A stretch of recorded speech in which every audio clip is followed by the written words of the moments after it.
Jaz sem gojitelj malih pasemskih živali. Trenutno imam 2 pasme rac, perutnino, okoli 5 pasem ter 2 pasme golobov. Najbolj sem ponosen na svilnato kokoš, to je ena izmed bolj redkih pasem v Sloveniji. In značilnost je te pasme, da ima lep čop, svilnato perje, namesto 4 prstov ima ta pasma 5 prstov. Greben z enojno prečno gumo temne modre barve.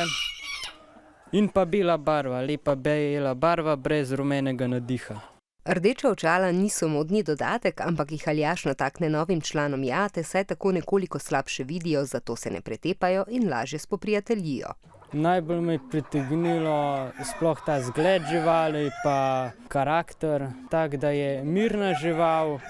Kot slišite, pa je navzočnost neznanih ljudi in kamere nekoliko vznemirila petelina. Vse morajo biti označene. Za razstave je potrebno, gor je napisana številka obročka, država ter velikost obročka. V Ljubljani na Gospodarskem razstavišču sem razstavljal 30 živali, nato pa še na društveni razstavi v Gorjah, kjer sem razstavljal 60 živali. Letos smo naredili tudi valilnico, prej sem imel vse moje valilnike in piščance v kleti.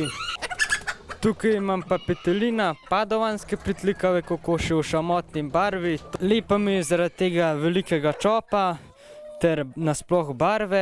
Zelo težko je v bistvu imeti take živali za razstavo. Veliko ljudi ima prvo let sam velike razočaranj. To so pa priuhki. Pri vsaki pasmi je predpisano barva priuhkov, pri svinenkah je modra. Problem je, ker ne veš, kaj bi gledal, katero stvar moraš biti pozoren, take stvari.